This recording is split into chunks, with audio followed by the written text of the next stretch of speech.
The coffee cup shattered against the marble floor of Meridian's fine dining, its contents spreading like dark blood across the pristine white tiles. Maya Rodriguez stood frozen, her trembling hand still extended from where she'd dropped the porcelain, her brown eyes locked on the leather wallet that had fallen open beside the wreckage. There, tucked behind a stack of $100 bills, was a photograph that made her world tilt sideways. It was her. 7 years old, gap-toothed smile, pigtails tied with yellow ribbons that her grandmother had saved from Christmas presents.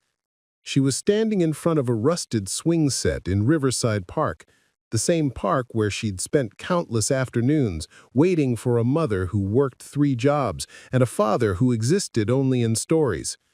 But this wasn't her copy of the photo. This wasn't even a photo she remembered being taken. "Miss, are you all right?"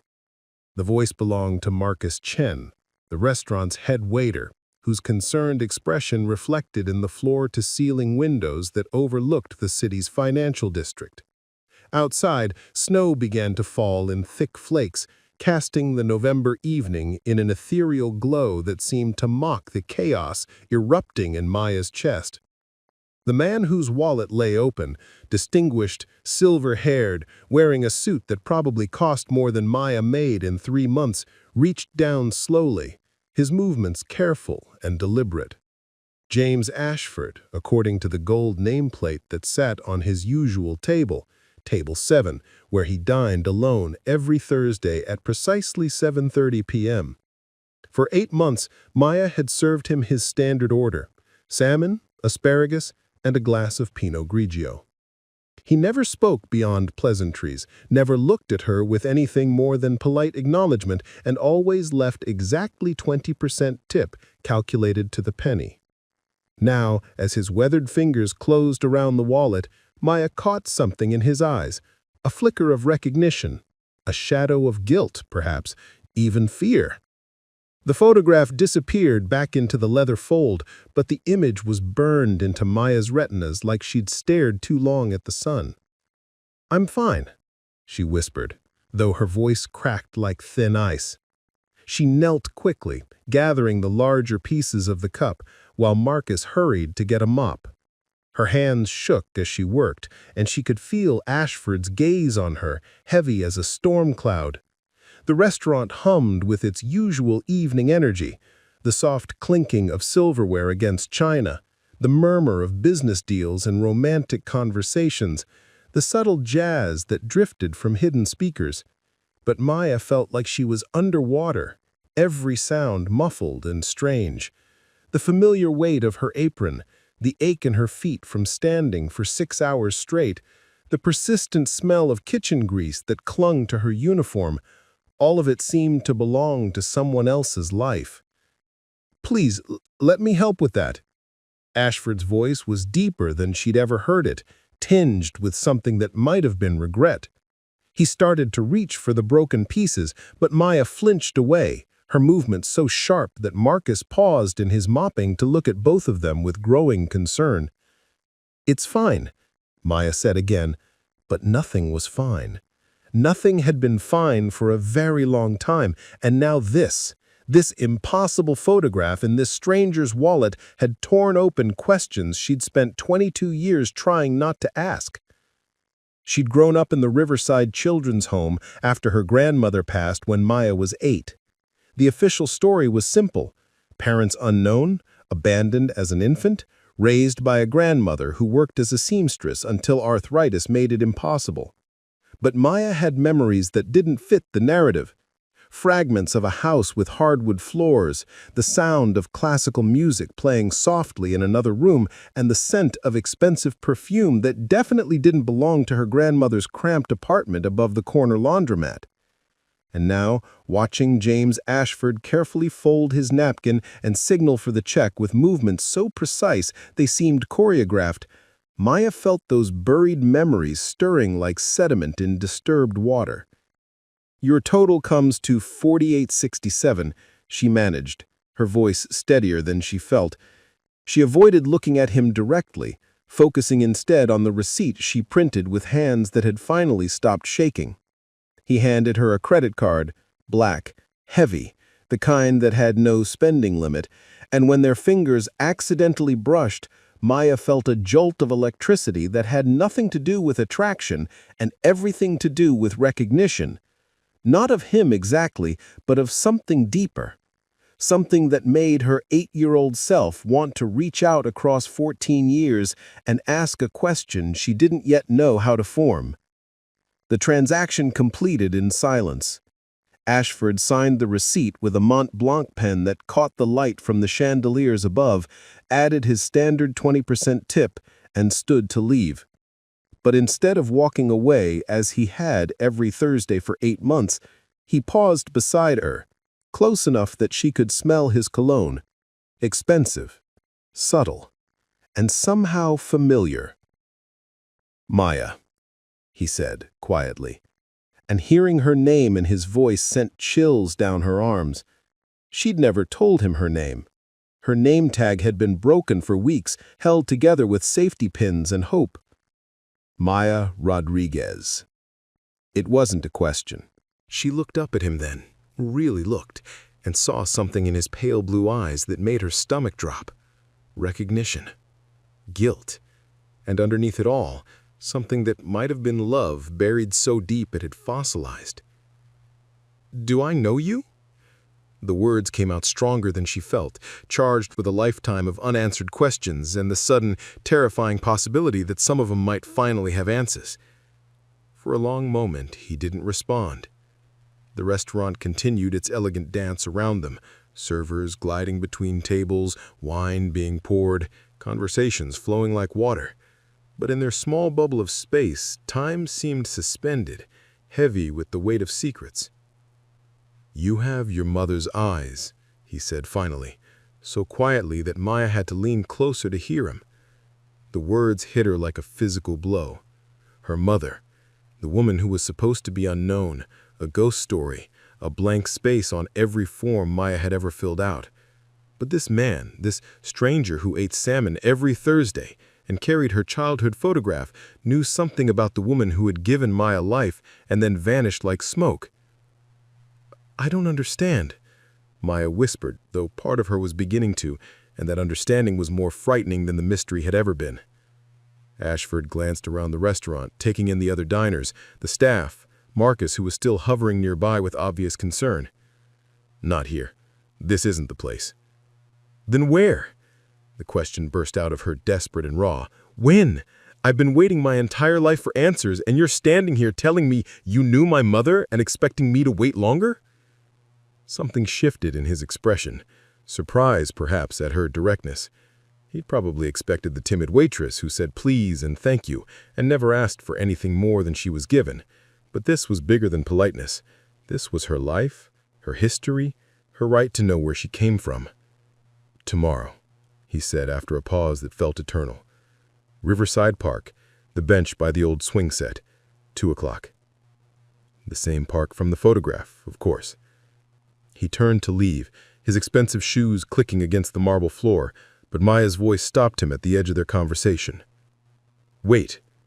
He turned back, and in the soft light of the restaurant, she could see lines around his eyes that spoke of sleepless nights and heavy burdens. "The photograph. How long have you been carrying it?" The question hung between them like a bridge neither was quite ready to cross. Around them, the restaurant continued its evening rhythm, but Maya felt like they were the only two people in the world. 22 years, he said, and then he was gone, disappearing through the frosted glass doors into the snow-covered night, leaving Maya standing amid the fragments of her broken certainty. Maya's apartment was a study in careful economy, a studio in Riverside Heights where she'd learned to make every inch count.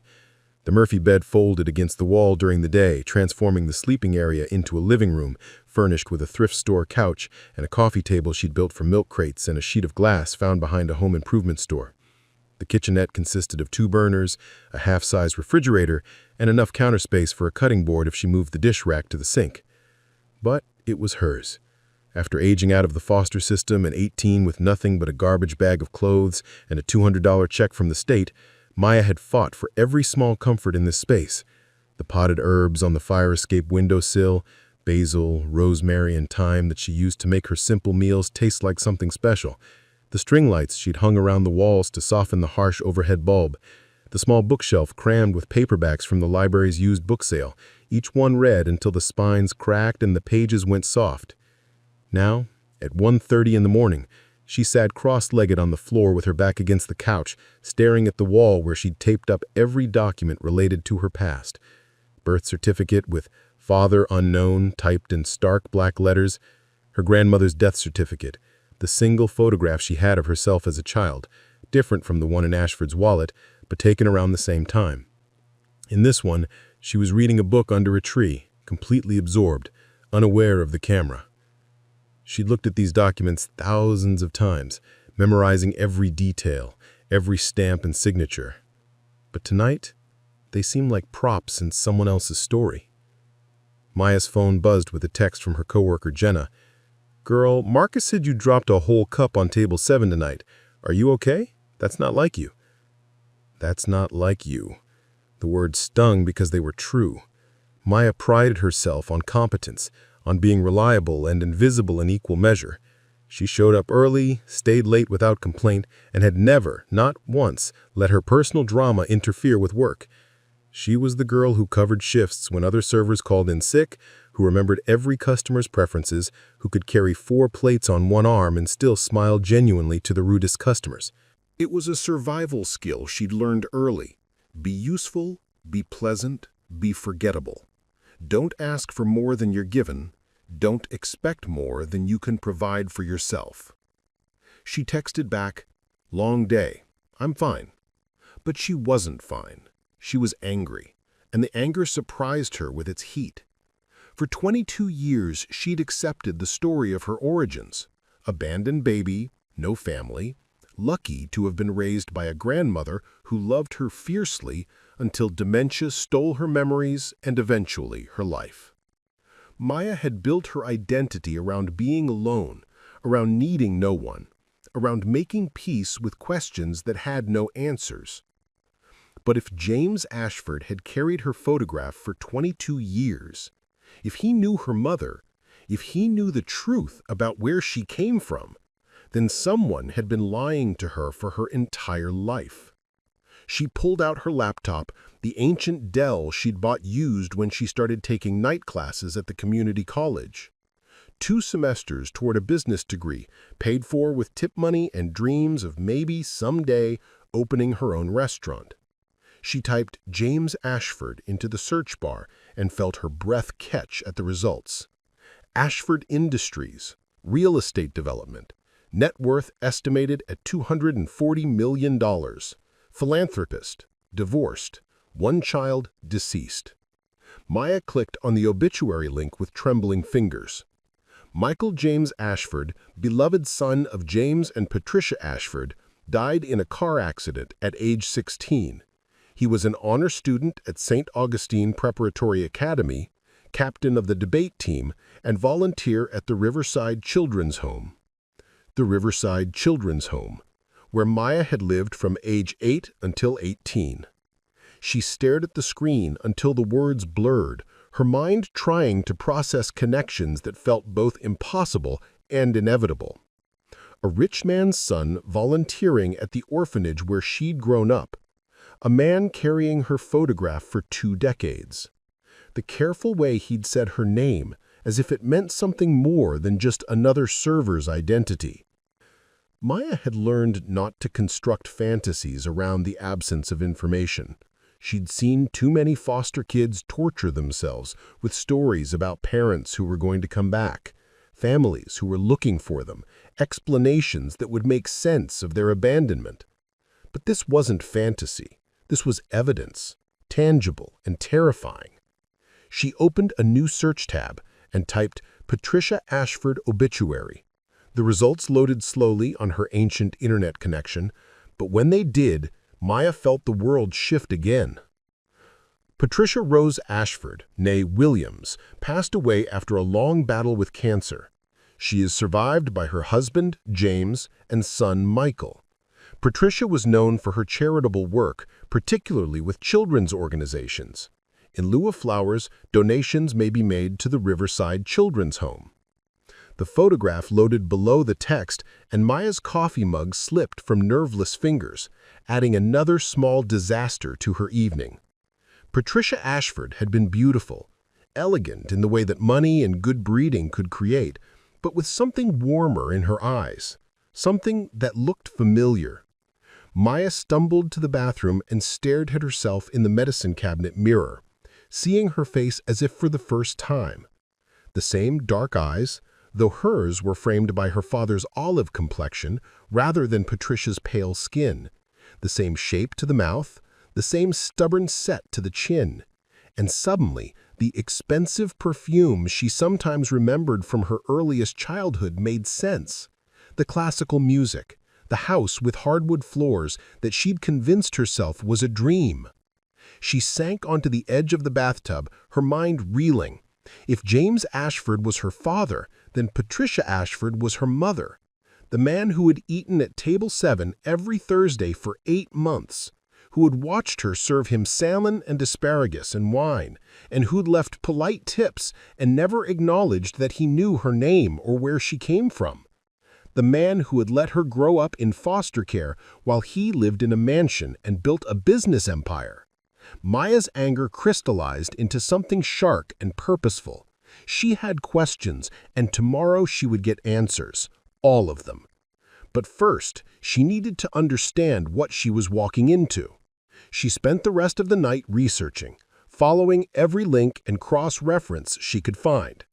James and Patricia Ashford had been married for 25 years. Patricia had died 7 years ago, and Michael had died 3 years before that, which meant James had been carrying Maya's photograph even when he still had a son. The charitable donations painted a picture of a woman who cared about children, particularly disadvantaged ones. The Riverside Children's Home had received regular donations from the Ashford Foundation, money that had paid for Maya's education, her clothes, her food. Had Patricia known? Had she insisted on helping the daughter she'd given up, even if she couldn't claim her? By the time dawn crept through her fire escape window, Maya had constructed a dozen possible scenarios, each more devastating than the last. But underlying all of them was a single, burning question. If James Ashford was her father, why had he let her believe she was alone? She called in sick to work for the first time in 3 years, ignoring Jenna's concerned texts and Marcus's offer to cover her tables. She had more important things to do than serve overpriced food to people who took their families for granted. Maya spent the morning in careful preparation. She showered and dressed in her best jeans and the sweater her grandmother had knitted for her 18th birthday. Soft blue wool that brought out her eyes and made her feel armored in love, even if that love came from someone who was gone. She braided her hair the way her grandmother had taught her, weaving in strength along with the strands. Then she walked to Riverside Park, the same route she'd taken 1,000 times as a child. Past the corner market where Mrs. Kim always slipped her free candy, past the bus stop where she'd waited every morning for the school bus, past the community center where she'd learned to play chess and discovered that she was good at strategy, at thinking 3 moves ahead. The park looked smaller than she remembered, shabbier. The swing set from the photograph was still there, but the red paint had faded to rust, and one of the swings hung by a single chain. The bench where she was supposed to meet James Ashford faced the playground, positioned so you could watch children play while staying just close enough to help if needed. Maya arrived 15 minutes early and chose to stand rather than sit. She wanted the advantage of height when he arrived, wanted to look down at him instead of up. It was a small power play, but she'd learned that small advantages could matter when you had nothing else to bargain with. At exactly 2 p.m., James Ashford appeared on the path that led from the parking area. He wore a long black coat over charcoal slacks, leather gloves that probably cost more than Maya's monthly rent. But his face looked older than it had the night before, carved with lines that spoke of sleepless hours and heavy choices. He stopped, 10 feet away from her, close enough to talk without shouting, far enough to run if he needed to. Maya wondered which of them was more afraid. "You came," he said, and she heard relief in his voice. "Did you think I wouldn't?" Maya kept her tone level, professional. The same voice she used with difficult customers, polite but with an edge that suggested she wouldn't be pushed around. "I hoped you would. I wasn't sure." He glanced at the swing set, and she saw his eyes linger on the faded red paint. This was her favorite place, Patricia's. She used to bring Michael here when he was small, and later, he trailed off, looking at Maya with an expression she couldn't read. "Later, she brought me?" Maya finished. "Is that what you were going to say?" James nodded slowly. "You were so small, 3 years old, maybe 4. You loved the swings, but you were afraid to go too high. Patricia would push you just enough to make you laugh, but never enough to scare you." The words hit Maya like physical blows. She had fragments of memory from that age. Laughter, the sensation of flying, someone's hand steadying her when she jumped down. She'd always assumed they were dreams or wishful thinking. Why? The word came out raw, stripped of the careful control she had planned to maintain. "If you knew me, if you cared enough to keep my picture for 22 years, why did you let me grow up thinking I had no one?" James Ashford's face crumpled as if Maya had struck him. He took a step backward, his expensive leather shoes scuffing against the cracked asphalt of the park path. Around them, the November wind picked up, rattling the bare branches of the oak trees and sending dead leaves skittering across the empty playground. "It's not that simple," he said, but Maya was already shaking her head, anger rising in her throat like bitter medicine.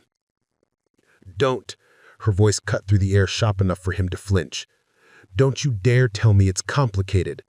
I spent 10 years in foster care after my grandmother died. 10 years being shuffled between families who saw me as a paycheck or a charity case or a problem to be managed. Do you know what it's like to age out of the system with nothing? To work 3 jobs just to afford a studio apartment and ramen noodles?" She was moving toward him now, her careful distance forgotten in the face of 22 years of accumulated pain. James held his ground, but she could see the guilt written across his features like a confession.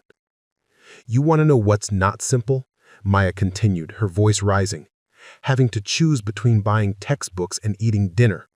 Working doubles at the restaurant while trying to go to school at night. Falling asleep in class because I was so exhausted I couldn't think straight.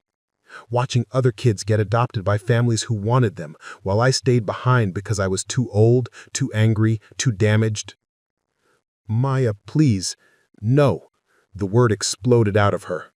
"You carried my picture. For 22 years, you carried my picture in your wallet like some kind of talisman, but you never once tried to find me. You never once asked if I was okay. You ate at my restaurant for 8 months, watched me serve your food and clean up your messes, and you never said a word." A jogger passed them on the path, earbuds in, oblivious to the confrontation unfolding by the playground. Maya envied her ignorance, her ability to run past someone else's crisis without being pulled into its orbit. "You're right," James said quietly. "You're absolutely right, and I don't have an excuse that will make sense to you. But I need you to understand." "Understand what? That you had your reasons? That it was for my own good?" Maya laughed, but there was no humor in it. "My grandmother used to tell me stories about my parents. Made-up stories, because she didn't know the truth either. She said my mother was probably young and scared, that she gave me up because she wanted me to have a better life. Do you know how many nights I fell asleep wishing that was true? How many times I convinced myself that somewhere out there, someone was thinking about me?" James reached into his coat pocket and pulled out his wallet, the same leather wallet from the night before. His hands shook as he opened it and removed the photograph, holding it out to her like an offering. "I thought about you every day. Every single day for 22 years. Maya stared at the photograph, seeing herself at 7 with pigtails and a gap-toothed grin. Such a little girl. Such trust in those dark eyes, such certainty that the world was a place where good things happened to people who waited patiently for them. "Thinking about me wasn't enough," she said, but she took the photograph, her fingers brushing against his. "Why didn't you keep me? Was I not good enough? Not the right color? Not smart enough? God, no. The words tore out of him. Maya, you were perfect. You were the most beautiful, brilliant little girl I had ever seen. Patricia fell in love with you the moment she held you, and I— He stopped, running a hand through his silver hair. I was a coward. What does that mean? James looked around the empty park, his gaze settling on a maintenance truck parked near the public restrooms. The driver, a middle-aged man in a city uniform, was replacing trash can liners and seemed to be taking his time about it, occasionally glancing their way. Can we sit? James asked. This is going to take a while to explain. Maya wanted to refuse, wanted to keep the advantage of standing over him, but her legs were shaking with adrenaline and suppressed emotion. She moved to the bench and sat on the far end, leaving space between them that felt like a chasm. James sat carefully, keeping his distance, and began to speak in a voice so low she had to lean forward to hear him. Patricia and I tried for years to have children. Fertility treatments, specialists, everything money could buy. When Michael was born, it was a miracle. Patricia had 3 miscarriages before him, and the doctor said it was unlikely she'd carry another pregnancy to term. He paused, watching a squirrel dart across the path in front of them. Michael was everything to us. Smart, kind, funny. He had Patricia's compassion and her stubborn streak. When he started volunteering at the children's home, we were so proud. I felt a chill that had nothing to do with the November air. How did you meet my mother? Patricia was on the board of directors at Riverside. She'd been advocating for better programming, more educational opportunities for the kids. Michael loved working there. He said it gave him perspective, made him grateful for what he had. James' voice grew softer, tinged with the kind of pain that comes from remembering happiness. Your mother was new to the staff, Elena Rodriguez. She was studying to be a social worker, working at the home to gain experience. Elena. Her mother had a name, a profession, a reason for being at the children's home beyond just abandoning her daughter. She was beautiful, James continued. Not just physically, though she was that too. She had this light about her, this way of connecting with the kids that made them trust her immediately. Michael talked about her constantly. Miss Elena this, Miss Elena that. He had such a crush on her. My stomach dropped. Michael, your son. He was in love with my mother? 17-year-old boys think they're in love with every pretty woman who pays attention to them, James said. But there was sadness in his voice. Elena was 23, 5 years in college, completely focused on her studies and her work. She was kind to Michael, but she saw him as a sweet kid, nothing more. The maintenance worker had finished with the trash cans and moved on to sweeping the path near the playground, his movement slow and deliberate. I found myself watching him, grateful for a focus point outside of the conversation that was reshaping everything I thought I knew about my origins. What happened? I asked, though part of me didn't want to know. I happened. James' voice was barely audible. I was 45, married for 20 years, successful and respected, and completely losing my mind over a woman young enough to be my daughter. I told myself it was just appreciation, that I admired her work with the children, her dedication. But it was more than that, and eventually I couldn't pretend otherwise. Maya felt sick. The story was taking a shape she recognized from a dozen movies and books. Older man, younger woman, power imbalance, and someone getting hurt. Usually several people. I pursued her, James continued. Subtly, at first. I'd find reasons to visit the children's home when she was working, offer to fund programs she'd proposed, ask her advice on board matters. She was brilliant, Maya. She had ideas about trauma-informed care and educational enrichment that were years ahead of their time. I told myself I was just supporting good work, but I was falling in love with her mind, her passion, her way of seeing possibilities where others saw problems. And she fell in love with you? Maya's voice was flat, trying to contain the disappointment that was rising in her chest. Eventually. It took months, but eventually she started to see me as more than just another board member. We'd talk for hours about her work, her dreams of going back to school for her master's degree, her plans to reform the child welfare system. I offered to pay for her education, to help her achieve her goals. You bought her. No, James's response was sharp, immediate. It wasn't like that. The money came later, after she'd already gotten pregnant. The words hung between them like a bridge neither wanted to cross. Maya stared at the swing set, at the spot where a different version of her life had begun and ended. She was going to tell you, wasn't she? Elena was going to tell Patricia about the affair. James nodded miserably. Elena had principles. She couldn't live with the deception, couldn't stand the idea that she was part of breaking up a family. She gave me an ultimatum. Tell Patricia about the baby and leave my marriage, or she'd tell Patricia herself. So you chose your wife.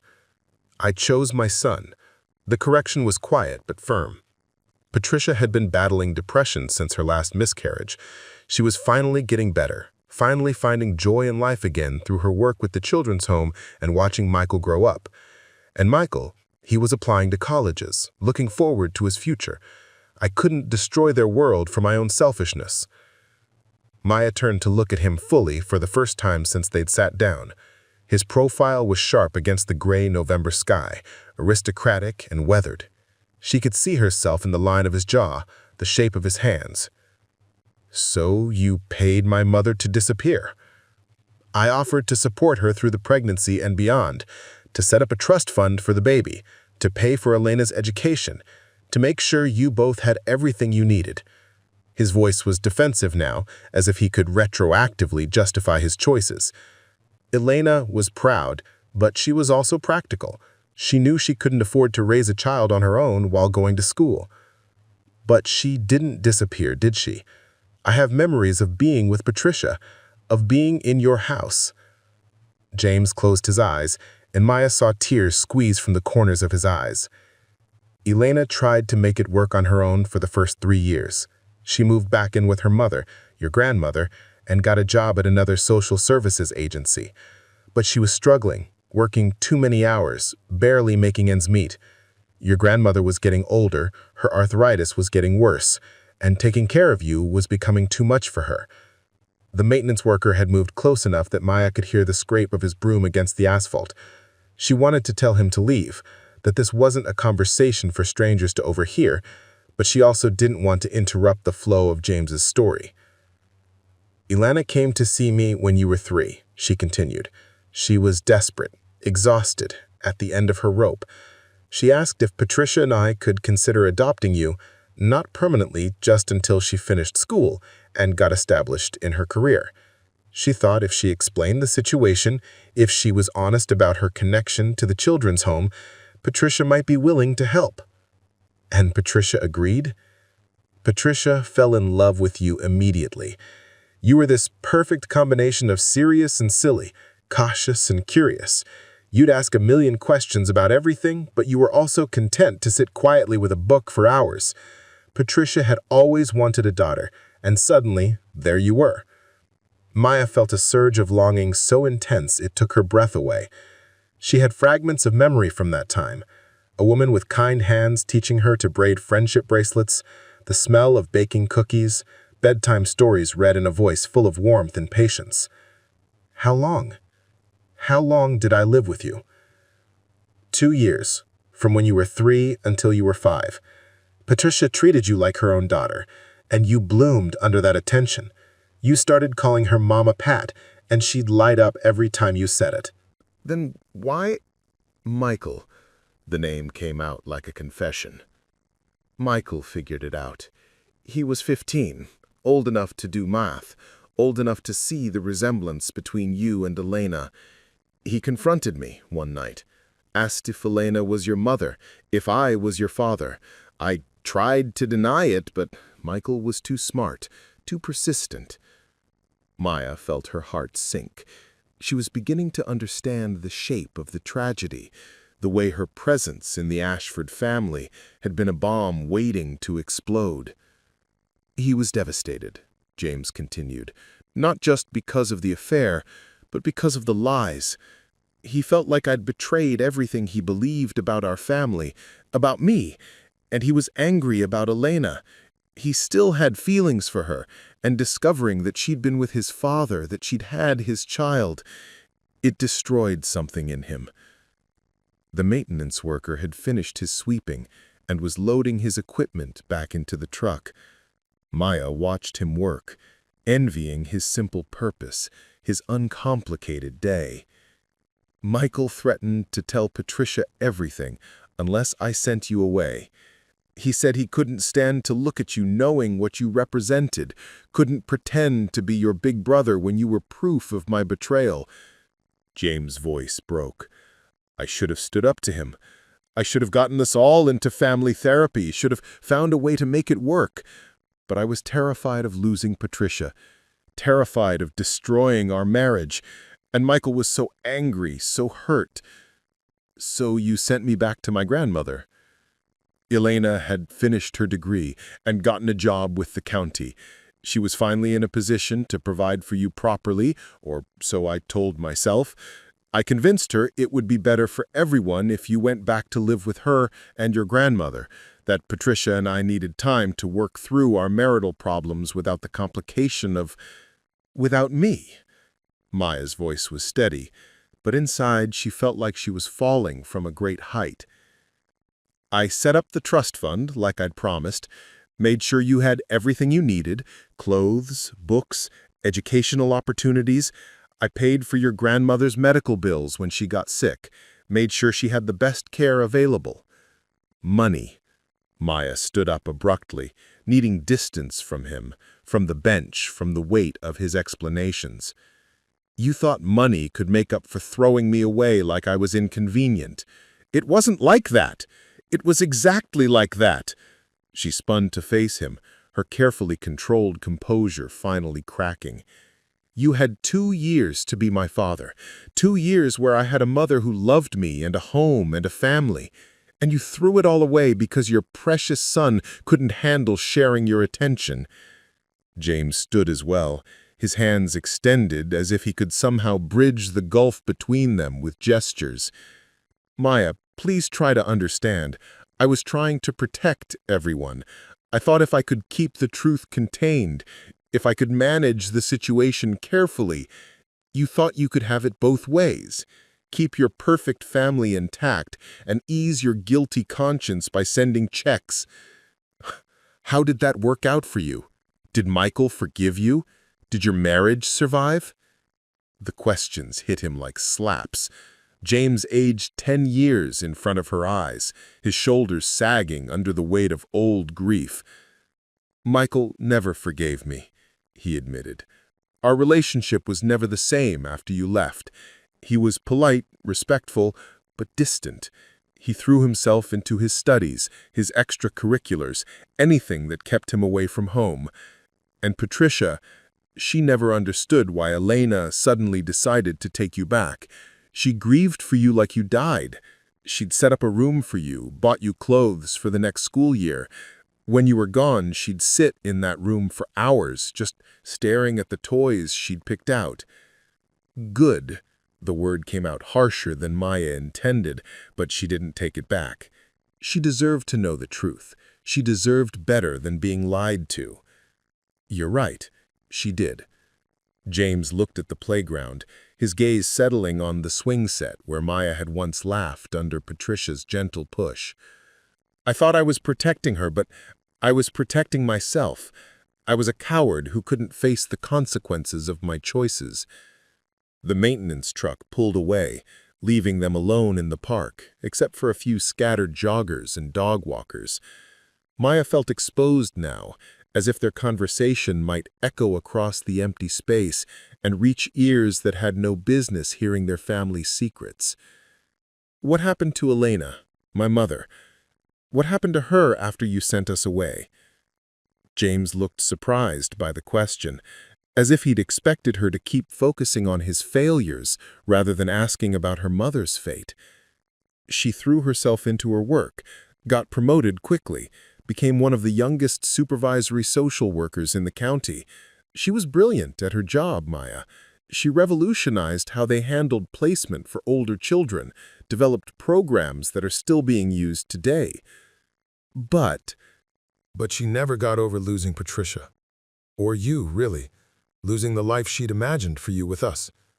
She visited sometimes when you were at school or staying with friends, Patricia never knew, but Elena would sit in her car across the street from our house and just watch. I think she was making sure Patricia was okay, that the family she'd helped break apart was healing. Maya felt a stab of pain so sharp it took her breath away. Her mother had been close enough to touch, had cared enough to check on the woman she'd wronged, but had never once tried to reconnect with her own daughter during those visits. She was in love with Patricia, Maya said, the realization hitting her like a physical blow. Not you, Patricia. James went very still. What makes you say that?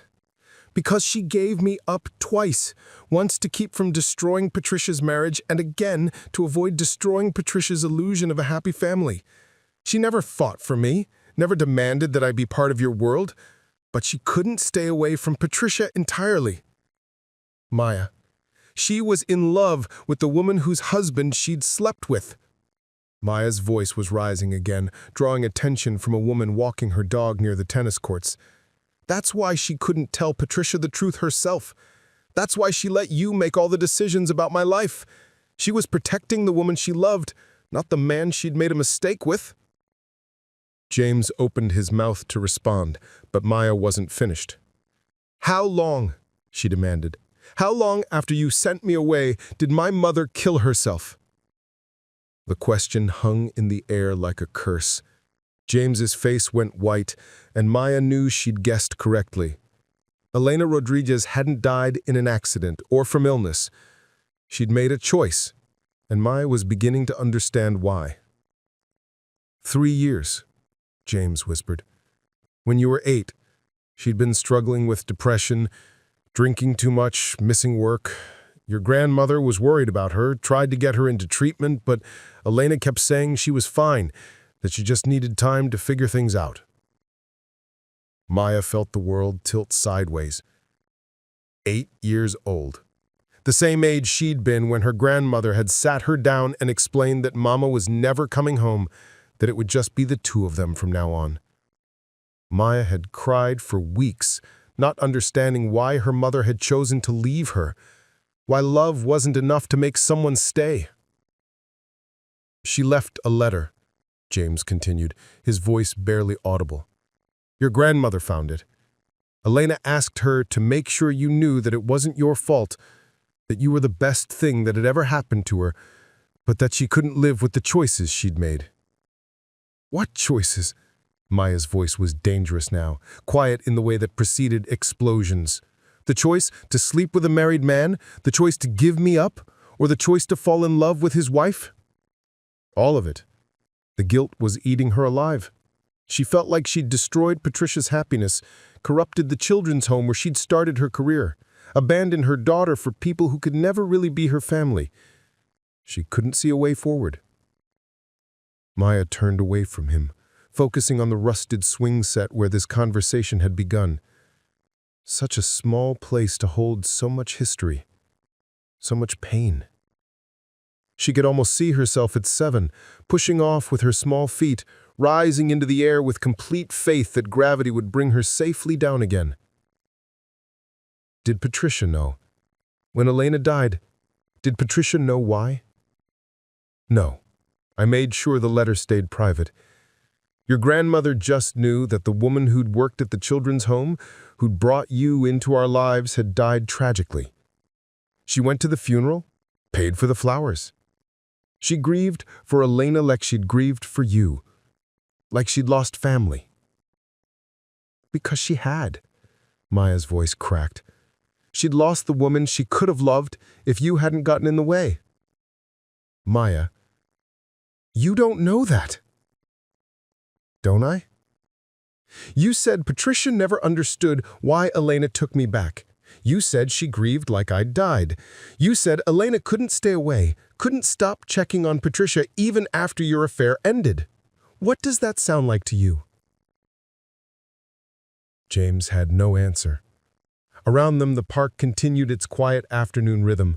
Joggers passed, dogs chased tennis balls, children played on equipment in the distance. Normal people, living normal lives, unaware that 20 feet away, A family was dissecting itself like a specimen under a microscope. "I want to see the letter," Maya said suddenly.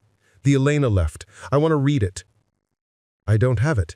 Your grandmother—" My grandmother is dead. She died when I was 18, and she never told me any of this. Which means either you convinced her to keep your secrets, or you took the letter from her.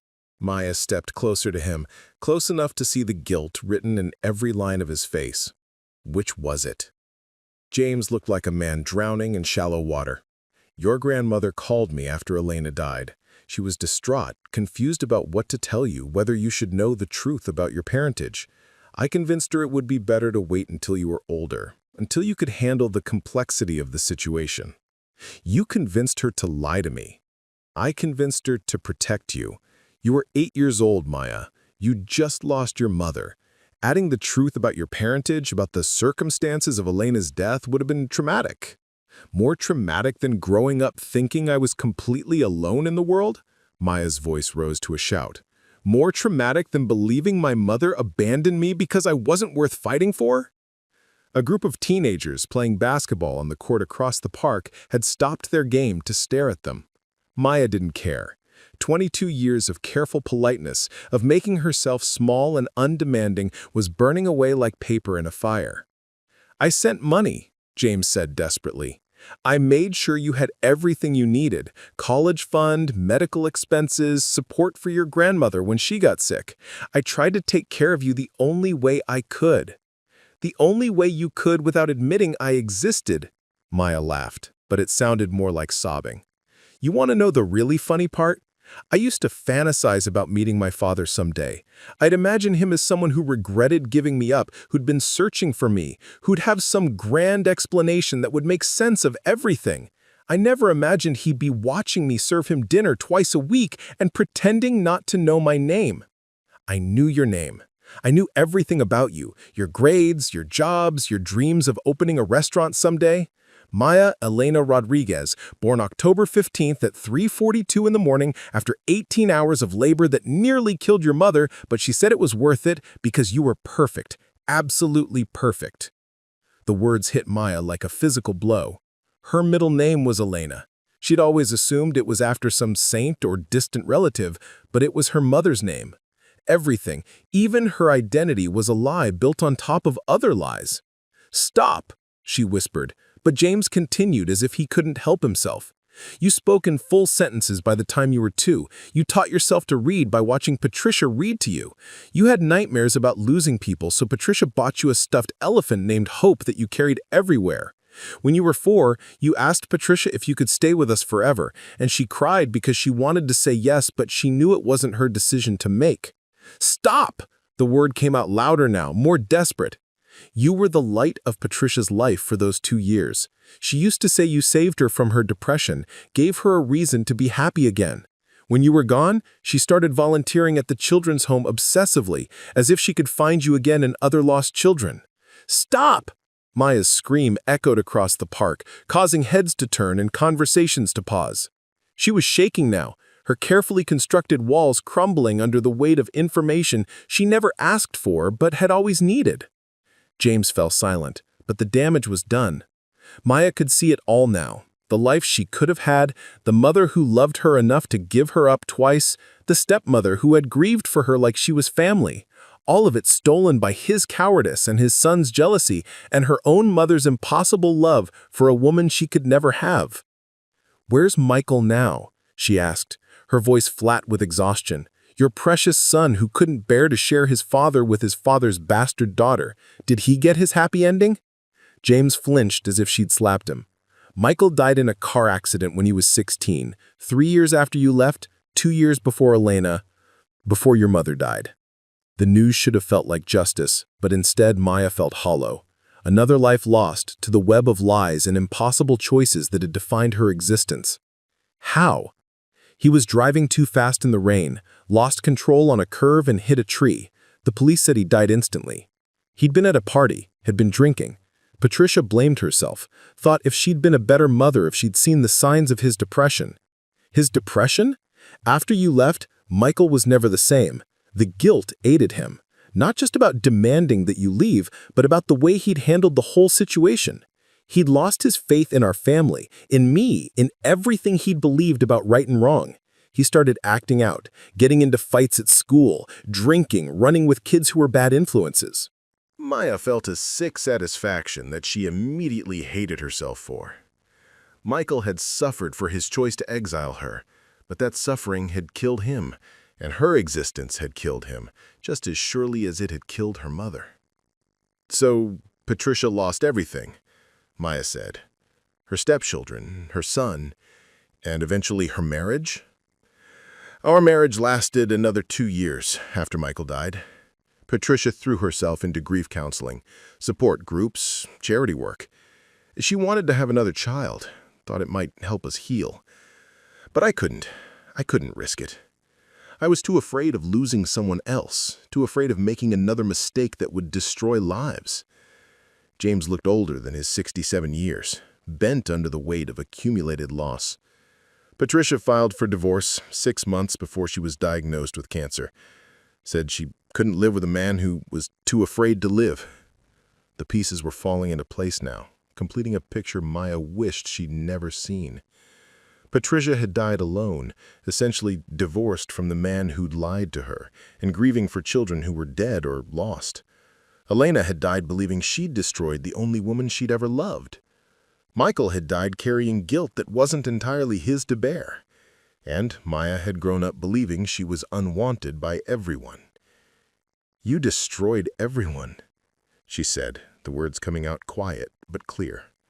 "Every single person who cared about me, you destroyed." Yes. James' admission was simple, unadorned by excuses or explanations. Yes, I did. The truth settled between them like winter fog, heavy and cold and impossible to see through. Maya stood in the growing dusk of Riverside Park, watching her father. She could think of him that way now, even if the word felt foreign and bitter, struggle with the weight of his confessions. Around them, the park was emptying as families called children in for dinner and joggers headed home to warm showers and normal problems. "I need to see the house," Maya said suddenly, the words surprising her as much as they seemed to surprise James. "The house. Where I lived with you and Patricia. I need to see my room." James looked up sharply, hope flickering in his eyes before being quickly extinguished by caution. "Maya, I don't think that's a good idea. The memories are mine." Her voice was steel wrapped in velvet. "You took everything else from me. My mother, my family, my history. You don't get to take my memories too. The house it's still the same. Patricia couldn't bear to change anything after you left. Your room is exactly as it was when you were 5 years old." He paused, seeming to realize the implication of his words. "I've lived alone there for 7 years since Patricia died, and I still can't bring myself to go into that room." Maya felt something shift inside her chest, a loosening of the tight band of anger that had been constricting her breathing. "Show me." The drive to the Ashford house took 20 minutes, through neighborhoods that grew progressively more expensive, more manicured, more removed from the reality Maya knew.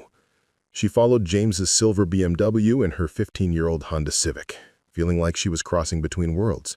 The contrast was stark and deliberately cruel. Her car held together with hope and regular maintenance, hers worth more than she'd earned in 3 years.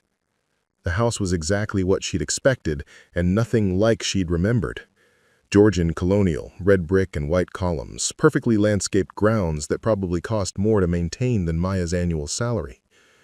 But as they pulled into the circular drive, fragments of memory began surfacing, running across that lawn in bare feet, picking dandelions that the gardener would later scold her for, hiding behind the fountain when she was playing hide-and-seek with someone whose face she couldn't quite recall. "Second thoughts?" James asked as they stood before the front door. His key ring held at least a dozen keys, and Maya watched him select the right one with the practiced ease of someone who'd performed this ritual thousands of times. "No."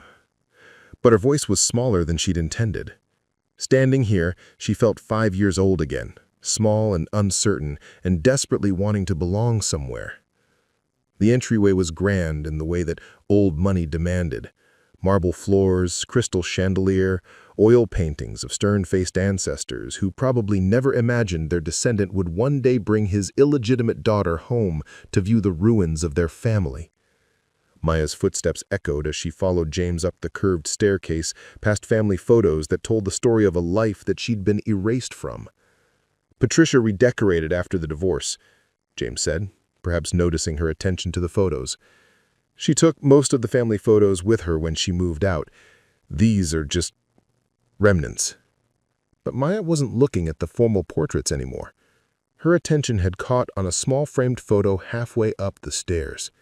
Herself at 4 years old, sitting in Patricia's lap on the front porch swing, both of them laughing at something outside the camera's view. Patricia's arms were wrapped around Maya protectively, lovingly, and Maya was leaning back against her with complete trust. She kept that one, James said quietly, even after the divorce, even when she was angry at me for reasons she didn't fully understand. She said it reminded her of the happiest time in her life. Maya reached out to touch the glass, her fingers tracing the outline of Patricia's face.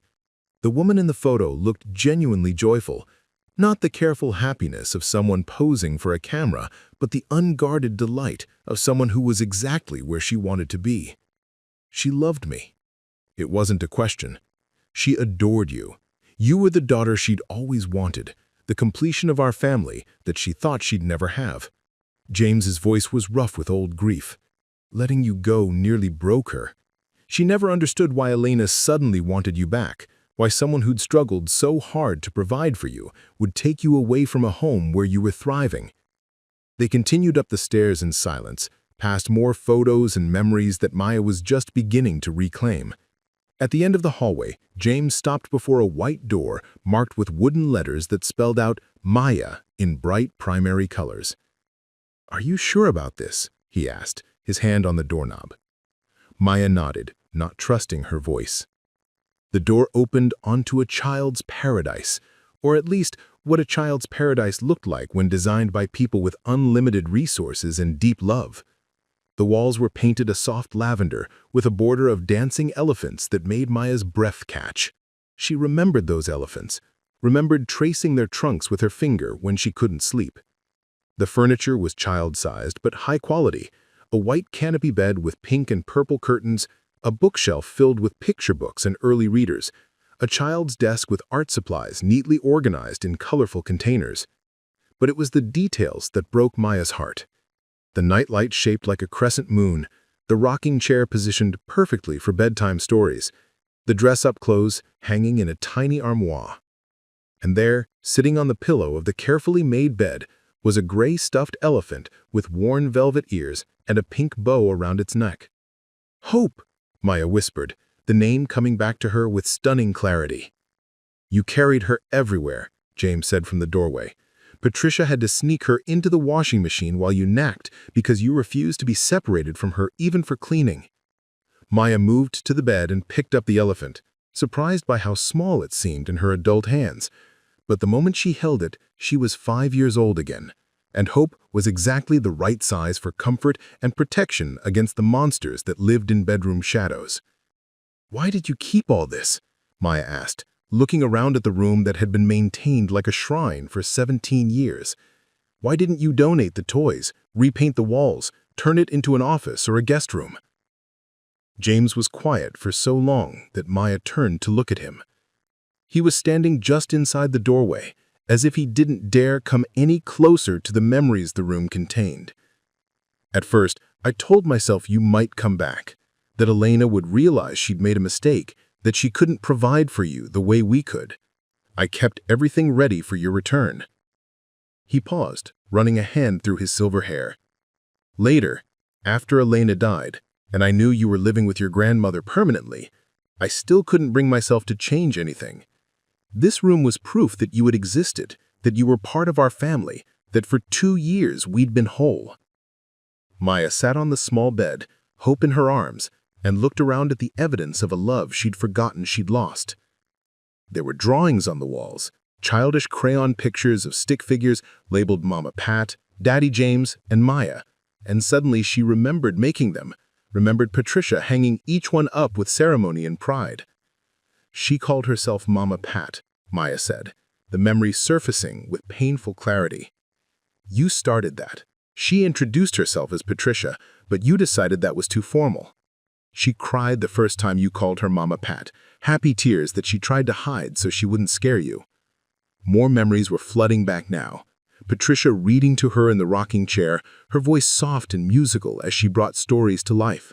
Baking cookies together on Sunday afternoons, Maya standing on a step stool to reach the counter, flour in her hair and chocolate chips mysteriously disappearing before they made it into the dough. Bath time with bubbles that smelled like lavender and toys that turned the bathroom into an ocean of imagination. What happened the day I left? Maya asked. I don't remember saying goodbye. I don't remember packing or explanations or anything. One day I was here, and the next I was back with Abuela. James sat heavily in the rocking chair, looking older than his years. Elena came to get you while you were at preschool. She and Patricia, they had a conversation that I wasn't privy to. When you came home, Elena was there, and she told you that you were going to spend some time with Grandma again. She made it sound temporary, like a visit. But Patricia knew it wasn't temporary. Patricia knew something was wrong, but she didn't know what. Elena was crying, Patricia was crying, and I was in my office pretending to work while my family fell apart around me.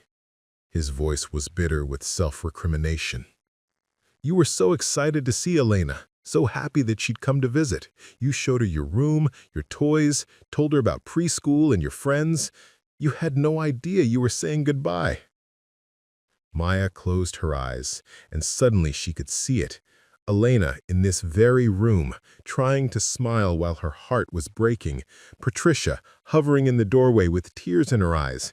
5-year-old Maya chattering excitedly about her life, oblivious to the adult pain swirling around her. Did I ask for her? Afterward, when I realized I wasn't coming back, did I ask for Patricia? According to your grandmother, you cried for weeks. You kept asking when you could go home, when Mama Pat was coming to get you. Elena had to explain that you would be living with Grandma now, that your time with us had been temporary. But I didn't understand. How could you?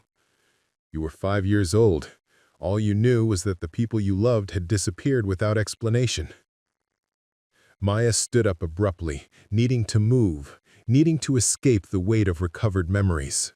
She walked to the window and looked out at the backyard, a perfect suburban paradise with a tire swing hanging from an old oak tree and flower beds that someone had maintained with obsessive care. She's buried here, isn't she? Maya asked. Patricia, she's buried in the local cemetery. Riverside Memorial. Section C, under the oak trees she loved. She chose the spot herself when she was diagnosed. James's voice was careful, neutral. I visit every Sunday after church, bring her fresh flowers, tell her about my week. Sometimes I tell her about you, what you're doing, how you're growing, that you're safe and healthy. You talk to a dead woman about the daughter you abandoned. I talked to the woman I loved about the daughter we both loved. The correction was gentle but firm. Patricia's death doesn't erase what she meant to both of us. Maya turned from the window to study James's face. In the soft light of the child's room, surrounded by evidence of the family they'd briefly been, he looked more like a broken man than a villain. But Maya wasn't ready to offer forgiveness, wasn't sure she ever would be. I want to see the letter, she said again. The one Elena left. You said my grandmother had it, but I think you have it. I think you've had it all along. James was quiet for a long moment, and I could practically see him calculating the cost of continued honesty against the cost of more lies. Finally, he reached into his jacket pocket and pulled out a folded piece of paper, yellowed with age and worn soft from handling. I've read it every day for 14 years. It's my penance, my reminder of the lives I destroyed with my selfishness." Maya took the letter with hands that shook only slightly. Her mother's handwriting was careful, precise, the penmanship of someone who'd learned that presentation mattered, that sloppy writing could be mistaken for sloppy thinking. Elena's letter. To my mother, and someday to Maya. I'm writing this because I can't carry the weight of my choices anymore. They're killing me slowly, and I'd rather die all at once than spend the rest of my life drowning in what I've done. Maya, mi amor, if you're reading this, you're old enough to understand that adults make terrible mistakes sometimes. I want you to know that loving you was never a mistake. You are the best thing I ever did, the only thing I did right in a life full of wrong choices. I fell in love with a married man. That was my first mistake. I let myself believe that love was enough to justify hurting other people, that my feelings mattered more than his family's happiness. When I got pregnant with you, I had a choice. I could tell his wife the truth and destroy their family, or I could disappear and raise you alone. I chose to disappear, and that was my second mistake. You see, mi amor, I wasn't just in love with your father. I was in love with his wife too. Patricia Ashford was everything I wanted to be. Kind, generous, strong, beautiful inside and out.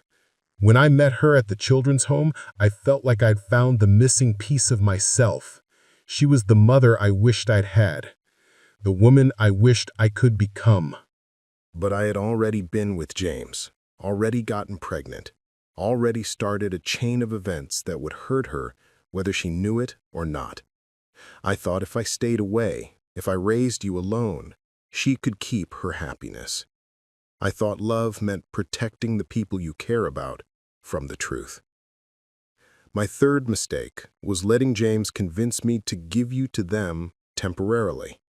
I told myself it was practical. I needed to finish school, needed to get established in my career, needed to be able to provide for you properly. But the truth is, I wanted you to have the life I couldn't give you. I wanted Patricia to love you the way I loved her. And she did. For 2 years, you had everything I'd ever wanted for you. A stable home, resources, a mother who adored you. I visited sometimes, sat in my car across the street, then watched you play in the yard. You were so happy, so confident, so loved. I thought I'd done the right thing. But Michael figured out the truth, and everything fell apart. James made me choose, take you back or watch him tell Patricia everything and destroy the peace she'd found in loving you. I chose to take you back because I couldn't bear to be the reason for her pain again. That was my fourth mistake. I should have fought for you, for us, for the family we'd all become. I should have insisted that Patricia deserved to know the truth, that you deserved to stay with the woman who'd become your real mother. Instead, I let James make decisions about our lives to protect his own comfort. Maya, I need you to understand, Patricia Ashford loved you completely. You were not an inconvenience or a complication to her. You were the daughter of her heart. When she had to let you go, it broke something in her that never healed.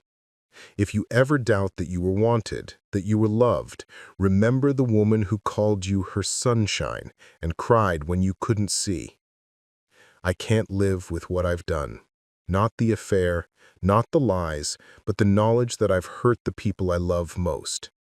I've destroyed Patricia's happiness, corrupted James's family, and taken you away from the only mother who could have given you everything you deserved.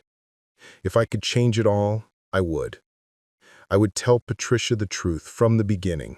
I would fight for your right to be part of their family, no matter how complicated that made everything. I would choose love over fear, honesty over protection. But I can't change any of it now. All I can do is set you free from the burden of my choices. You are not responsible for the pain I've caused.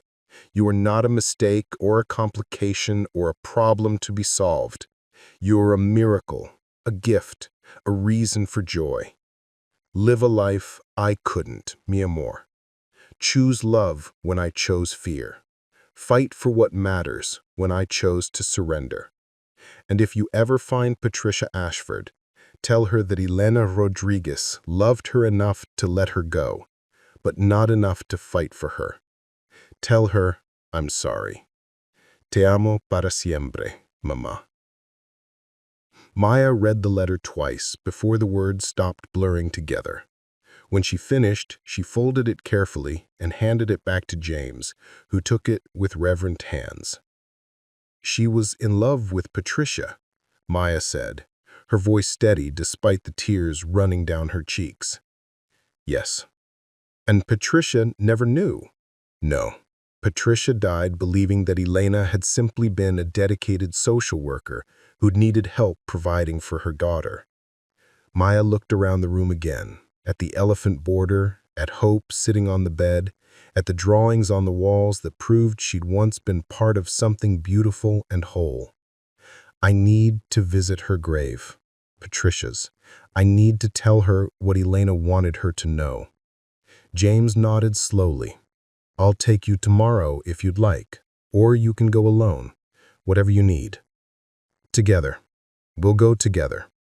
It's time she knew the truth about all of us. The next morning dawned gray and cold, matching Maya's mood as she met James at the entrance to Riverside Memorial Cemetery. She'd barely slept, her mind churning through 22 years of questions that finally had answers, even if those answers brought more pain than peace. They walked in silence through the well-maintained paths, past granite monuments and marble angels, until they reached Section C, where ancient oak trees provided shelter for the dead. Patricia's headstone was simple but elegant, white marble engraved with her name, dates, and a single line that made Maya's breath catch. Beloved wife, mother, and friend to all children. She had them add that last part, James said quietly, following Maya's gaze. After the divorce, after she'd moved out. She said it was the most important thing about her, the way she wanted to be remembered.